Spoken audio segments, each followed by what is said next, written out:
জামাতের জামাত ইসলামের যে সহকারী সেক্রেটারি জেনারেল হামিদুর রহমান আজাদ উনি বলেছেন যে খুব নির্দিষ্ট করে যদি বলেন, উনি বলেছেন নভেম্বরের প্রথম সপ্তাহে বা মধ্যভাগে গণভোট হতে পারে। তা উনি নভেম্বরের প্রথম সপ্তাহ বা মধ্যভাগে গণভোট হওয়ার পক্ষে কেন? আর বিএনপি সহ সমমনা বা আপনারাও যারা রয়েছেন, যে আপনারা প্রস্তাবনা দিয়েছেন নির্বাচন যে হবে ফেব্রুয়ারিতে নির্বাচনের সাথে সাথে একই সাথে হলে সুবিধাগুলো কি বা জনগণের স্বার্থের জায়গাটা কোথায়? জামায়াতে ইসলামী এবং তাদের সমমনা দল তারা চাচ্ছে গণভোটের মাধ্যমেই সাংবিধানিক যে সংস্কার সেটা বাস্তবায়িত করতে, এবং তারা এটাকেই তারা সংবিধান সংশোধনের কাজ সেরে ফেলতে চাচ্ছে। সংসদে শুধু এটা ভাষা দেওয়া হবে।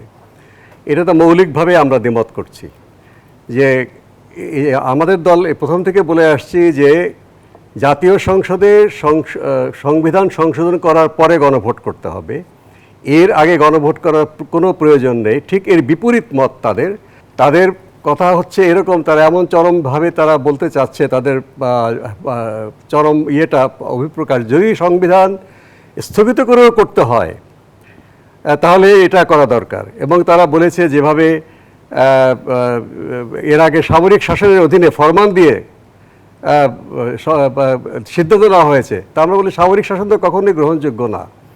আর এটা যদি আমরা গণ অভ্যুত্থানের ম্যান্ডেট হিসেবে নিতাম গণ অভ্যুত্থানের আগে, তাহলে গণ অভ্যুত্থান হওয়ার সঙ্গে সঙ্গে সেটি কার্যকরী হয়ে যেত।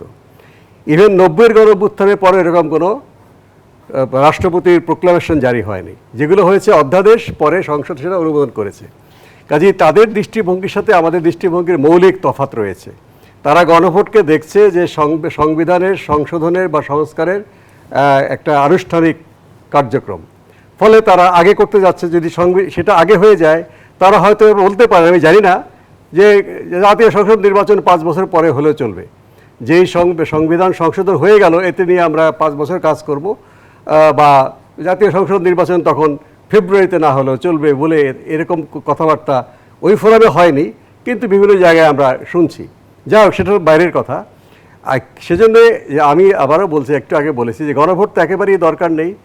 ঐক্যমতের স্বার্থে যারা গণভোট চাচ্ছেন তাদের সাথে একসাথে কাজ করবার জন্যে, আগামী সংসদ নির্বাচনকে সফল করবার জন্যে আমরা সংসদ নির্বাচনের দিনই গণভোট করতে রাজি আছি। যে গণভোটটা হবে জনমতের প্রতিফলন এবং যেটা আগামী সংসদের উপর নৈতিক চাপ প্রয়োগ করবে।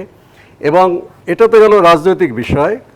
আর গণভোটের আয়োজন করতে যে বিশাল আয়োজন করতে হবে, জাতীয় সংসদ নির্বাচনের আগে করতে গেলে রাষ্ট্রের অনেক সময়ের অর্থ ব্যয় করতে হবে, অনেক জনশক্তি কাজ করতে হবে। যদি জাতীয় নির্বাচনের সময় সেটা আমরা করি, কতগুলো ব্যালট বাক্স হয়তো আমাদেরকে বাড়াতে হবে এবং ব্যালট কাগজ চাপাতে হবে, তাও কিন্তু কম না। এই জন্য একটা অতিরিক্ত ব্যালট কার্ড চাপাতে হবে, যত ভোটার আছে তার চেয়ে বেশি। কাজেই সেটা মেনে নেওয়া যায় জাতীয় ঐক্যমতের স্বার্থে। এখন যদি ঐক্যমত নাই থাকে, তাহলে আমি মনে করি গণভোটের কোনো প্রয়োজন নেই। এবং এখান থেকে রাজনৈতিক দলগুলো যে আছে সরাসরি জাতীয় সংসদ নির্বাচনে যাওয়া। আপনার কি মনে হয় গণভোটের বিষয়টি জনগণ বোঝে বা বুঝবে?